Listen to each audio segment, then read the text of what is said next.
अगर आपको किसी में कमी दिखाई दे तो उसे समझाओ, लेकिन अगर आपको हर किसी व्यक्ति में कमी दिखाई दे तो आप खुद को समझाओ, क्योंकि आप में ही कुछ ना कुछ कमी है, इसलिए आपको सबके अंदर कमी दिखाई दे रही है।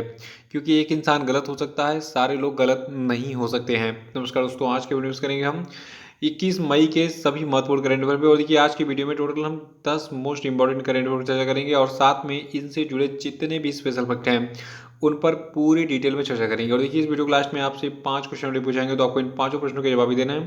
तो शुरू से लास्ट तक वीडियो में बने रहिए। और इस वीडियो को पूरा देखने के बाद आप इसकी पीडीएफ फाइल भी डाउनलोड कर सकते हैं नीचे डिस्क्रिप्शन बॉक्स में और टेलीग्राम चैनल में।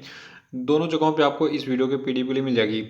और जो लोग नए हैं वो चैनल को सब्सक्राइब करके बेल आइकन पर जरूर प्रेस कर देंगे, ताकि आने वाले वीडियोस के सभी नोटिफिकेशन आपको ऑटोमेटिक मिल जाए। और वीडियो को लाइक और शेयर भी कर दीजिएगा। देखिए, आज के करंट अफेयर का पहला प्रश्न हमारा है कि विश्व मधुमक्खी दिवस यानी कि वर्ल्ड बी डे जो है ये कब मनाता है।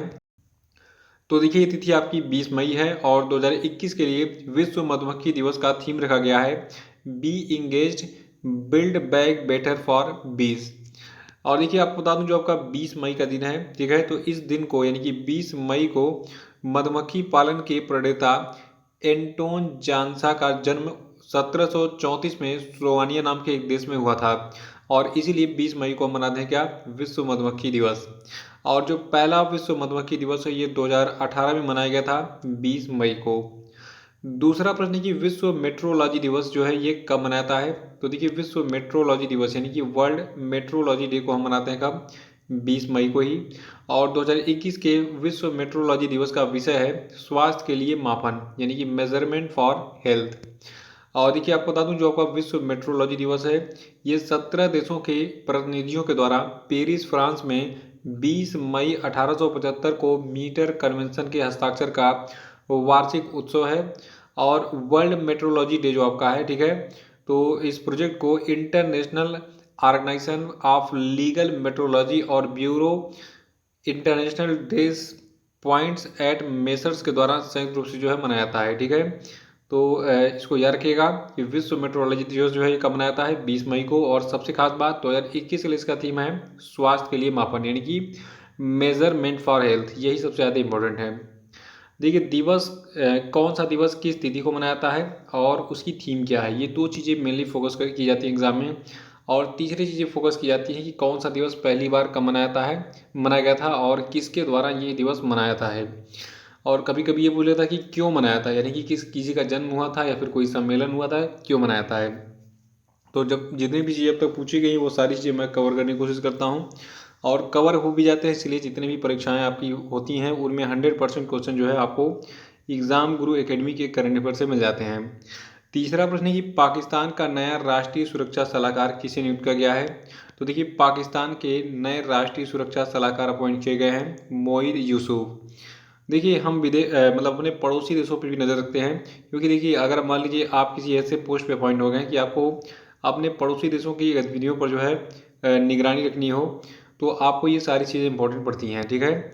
तो हम बात कर रहे हैं पाकिस्तान के नए राष्ट्रीय सुरक्षा सलाहकार की। ये कौन बने हैं, मोईद यूसुफ। और सवाल ये उठता है कि यहाँ पे पाकिस्तान के राष्ट्रीय सुरक्षा सलाहकार की बात होती है, तो भारत के बारे में बात कर लेते हैं। देखिए, भारत के राष्ट्रीय सुरक्षा सलाहकार कौन है, अजीत डोभाल हैं, ठीक है। तो भारत के राष्ट्रीय सुरक्षा सलाहकार कौन है, अजीत डोभाल हैं। और पाकिस्तान के मोईद यूसुफ।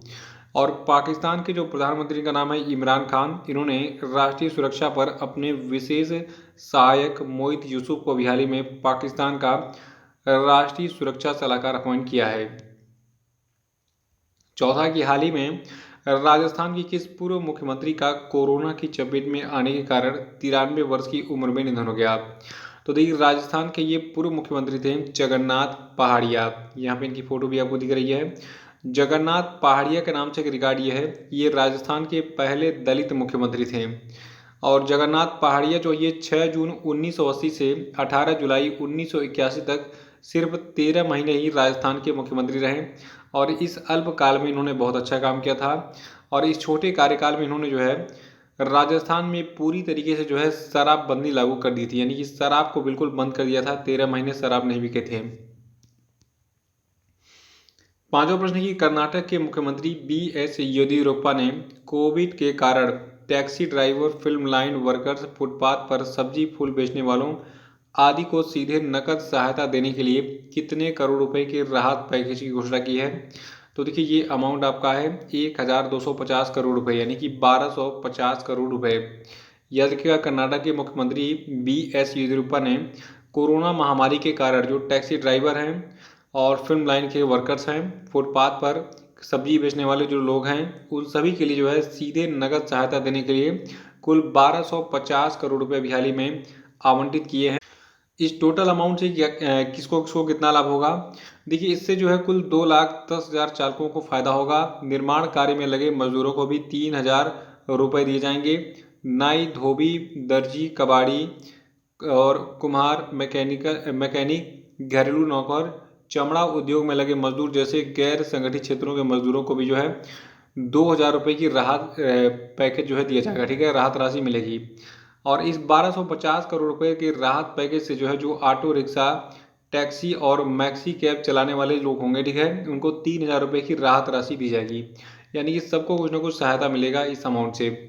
छठवां प्रश्न की किस राज्य सरकार ने म्यूकर माइकोसिस यानी कि ब्लैक फंगस रोग को 19 मई 2021 को महामारी घोषित कर दिया? देखिए, म्यूकर माइकोसिस राजस्थान में बहुत तेजी से फैल रहा है। जितने मेरे छात्र हैं राजस्थान में वो बिल्कुल ध्यान देंगे। और पूरे भारत में ये बीमारी थोड़ी थोड़ी फैली हुई है, तो इसलिए पूरे भारत के जितने भी स्टूडेंट यहाँ पे वीडियो देख रहे हैं उन सभी से आग्रह है कि आप लोगों को इसके बारे में जागरूक कीजिए। बाहर ना निकलिए तभी सही है। ठीक है, देखिए, राजस्थान की सरकार ने भी हाल ही में ब्लैक फंगस को महामारी घोषित कर दिया है। और ये जो है कोरोना से ठीक हुए लोगों में बीमारी तेजी से फैल रही है, यानी कि जो लोग कोरोना से ठीक हो रहे हैं उनमें ब्लैक फंगस फैल जा रहा है। विशेषज्ञों के अनुसार ये जो बीमारी है ये कोरोना वायरस से ठीक हुए मधुमेह के रोगियों यानी कि डायबिटीज़ के जो रोगी हैं उनमें अधिक हो रहा है। और इस बीमारी में पीड़ितों की आंखों की रोशनी जाने के साथ ही जबड़े तक को निकालने की नौबत आ जा रही है। यानी कि आंखों की रोशनी भी चली जा रही है, मुंह के जबड़े भी निकाल दिए जा रहे हैं। यानी कि आंख रहेगा नहीं, मुंह में जबड़ा रहेगा नहीं, तो फिर जीने का क्या मतलब है जब दिखेगा ही नहीं, हम कुछ खा ही नहीं पाएंगे। तो देखिए, प्रकृति, अगर आप प्रकृति के साथ खिलवाड़ करेंगे तो प्रकृति आपके साथ भी खिलवाड़ करेगी। देखिए, ब्लैक फंगस अभी गया नहीं था, एक वाइट फंगस भी आ गया है। और वाइट फंगस के बारे में आपको कल के वीडियो में बताऊंगा। ठीक है, सातवां प्रश्न है कि S&P ग्लोबल मार्केट इंटेलिजेंस के आंकड़ों के अनुसार कौन जो है एशिया प्रशांत में दूसरा सबसे बड़ा बीमा प्रौद्योगिकी बाजार है? तो देखिए, भारत जो ये एशिया प्रशांत क्षेत्र में दूसरा सबसे बड़ा बीमा प्रौद्योगिकी बाजार है। सबसे ज़्यादा बीमा वगैरह यहीं कराते हैं लोग। पहले नंबर पे आपका चाइना है। ठीक है, S&P ग्लोबल मार्केट इंटेलिजेंस के आंकड़ों के अनुसार भारत एशिया प्रशांत में दूसरा सबसे बड़ा बीमा प्रौद्योगिकी बाजार है। और इस क्षेत्र में निवेश की गई कुल 3.66 अरब डॉलर की जो बीमा प्रौद्योगिकी है ये केंद्रित उद्यम पूंजी का 35% हिस्सा है। और देखिए, चीन और भारत जो है ये सामूहिक रूप से APAC यानी कि जो आपका एशिया प्रशांत क्षेत्र है, ठीक है, तो इसमें लगभग आधी निजी बीमा प्रौद्योगिकी कंपनियों का घर है। और लगभग 78% निवेश जो है ये दोनों देश आकर्षित करते हैं। आठवां की EY के अक्षय ऊर्जा देश आकर्षण सूचकांक में भारत को किस स्थान पर रखा गया है? तो देखिए, EY के अक्षय ऊर्जा देश आकर्षण सूचकांक में भारत को तीसरे यानी कि थर्ड पोजीशन में रखा गया है। और इस सूचकांक में अमेरिका पहले स्थान पर है, चीन दूसरे स्थान पर है। एक खास बात और है, पिछले साल 2020 में जब ये सूचकांक जारी किया गया था तो उसमें भारत चौथे स्थान पर था, लेकिन भारत तीसरे स्थान पर आ गया है। तो अमेरिका पहले, चीन दूसरे और भारत तीसरे स्थान पर है अक्षय ऊर्जा देश आकर्षण सूचकांक 2021 में। नवां प्रश्न की हाल ही में किस राज्य ने विधान परिषद के गठन को मंजूरी दी? देखिए, आपको पता होना चाहिए कि जो राज्य की विधानसभा होती है इसमें दो सदन होते हैं, एक उच्च सदन कहा जाता है, एक निम्न। ठीक है, तो विधानसभा को क्या कहते हैं हम? निम्न सदन। और विधान परिषद को हम क्या कहते हैं? इसको उच्च सदन कहते हैं। विधान परिषद के जो सदस्य होते हैं उनका कार्यकाल 6 साल का होता है, लेकिन विधानसभा के सदस्यों का कार्यकाल 5 सालों का होता है। और जो विधानसभा के सदस्य होते हैं ये डायरेक्ट चुनकर आते हैं, लेकिन विधान परिषद के जो सदस्य होते हैं, ठीक है, तो इनको जो मेंबर्स होते हैं पुराने वाले, ठीक है, वही चुनते हैं। उसके बारे में हम कभी बाद में चर्चा करेंगे। देखिए, विधान परिषद की बात हो रही तो सबसे पहले ये जान लीजिए कि कहाँ कहाँ पे अभी वर्तमान में विधान परिषदें हैं। देखिए, वर्तमान में केवल आंध्र प्रदेश, कर्नाटक, तेलंगाना, महाराष्ट्र, बिहार और उत्तर प्रदेश में विधान परिषद हैं। और देखिए, आपको बता दूं पहले पश्चिम बंगाल में भी जो है द्विसदनात्मक विधायिका थी, यानी कि वहाँ पे विधान परिषद भी था, विधानसभा भी थी। तो द्वि सदनात्मक विधायिका थी, लेकिन 1969 में जो है संयुक्त मोर्चा की जब सरकार बनी थी तो उसने पश्चिम बंगाल से विधान परिषद को समाप्त कर दिया था। लेकिन एक बार फिर से विधान परिषद का गठन होने जा रहा है पश्चिम बंगाल में। और थोड़ा सा हम विधान परिषद के बारे में जानेंगे। देखिए, विधान परिषद जो होता है ये राज्य विधान मतलब ये जो है राज्य विधानमंडल का उच्च सदन होता है, जैसा कि मैंने अभी बताया आपको। और ये जो है भारतीय संविधान के अनुच्छेद 169 के तहत स्थापित किया जाता है। और राज्य विधान परिषद का जो आकार होता है ये राज्य की विधानसभा के सदस्यों का 1/3 से अधिक नहीं हो सकता है, ये भी कंडीशन है। और आखिरी प्रश्न आज का है कि किस देश में आयोजित होने वाला एशिया कप T20 टूर्नामेंट कोविड-19 महामारी के कारण स्थगित कर दिया गया है। तो देखिए, ये देश आपका श्रीलंका है, याद रखिएगा। अभी हाल ही में श्रीलंका में आयोजित होने वाला जो एशिया कप T20 टूर्नामेंट है ये कोविड-19 महामारी के कारण कैंसिल कर दिया गया है। देखिए, ये टूर्नामेंट पिछले साल ही होने वाला था सितंबर 2020 में श्रीलंका में, लेकिन कोविड के कारण इसको जो है जून 2021 के लिए स्थगित कर दिया गया था। लेकिन अब जून 2021 में भी ये आयोजित नहीं होगा, ये अनिश्चित काल के लिए कैंसिल कर दिया गया है एशिया कप T20 टूर्नामेंट। तो ये थे आपके आज के सभी महत्वपूर्ण करंट अफेयर। और अब हम बात करेंगे आज के सभी क्वेश्चन पेपर पे। तो सभी लोग कमेंट बॉक्स में आंसर देंगे। पहला प्रश्न आपके लिए कि हाल ही में ईरान ने किस देश को फरजाद बी गैस परियोजना से अलग कर दिया है, बताइए। दूसरा कि माली गणराज्य के नए प्रधानमंत्री कौन बने, बताइए। तीसरा कि हाल ही में किस पूर्व रक्षा राज्य मंत्री का निधन हो गया जो कि भारतीय जनता पार्टी के वरिष्ठ नेता थे, बताइए आंसर। चौथा प्रश्न है कि सीमोर्ग किस देश का सबसे शक्तिशाली सुपर कंप्यूटर है, बताइए। पांचवा कि भारत का पहला कृषि निर्यात सुविधा केंद्र कहाँ शुरू किया गया, बताइए।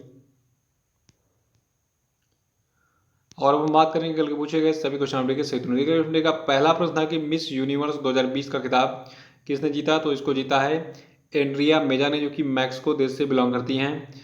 और दूसरा था कि हाल ही में किस रणजी टीम के पूर्व तेज गेंदबाज और BCCI रेफरी राजेंद्र सिंह जडेजा का निधन हो गया। तो देखिए, ये जो है जो आपके राजेंद्र सिंह जडेजा हैं ये सौराष्ट्र की रणजी टीम की तरफ से खेलते थे।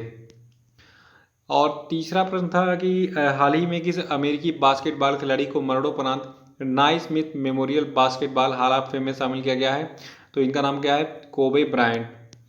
चौथा था कि राज्यसभा सांसद राजीव सातव का 16 मई 2021 को कोरोना से निधन हो गया, ये किस राजनीतिक दल के सदस्य थे, तो ये जो है कांग्रेस के राजनीतिक मतलब कांग्रेस सदस्य थे और महाराष्ट्र से बिलोंग करते थे। पांचवा था कि हाल ही में किस भारतीय ने अमेरिका के मैनहट्टन में big 12 outdoor track and field championship में पुरुषों की ऊंची कूद का खिताब जीता, तो इनका नाम है तेजस्विनी शंकर। तो इसी के साथ ये वीडियो समाप्त होता है। वीडियो को लाइक और शेयर कर दीजिएगा, जो लोग नए हो चैनल को सब्सक्राइब कर लेंगे।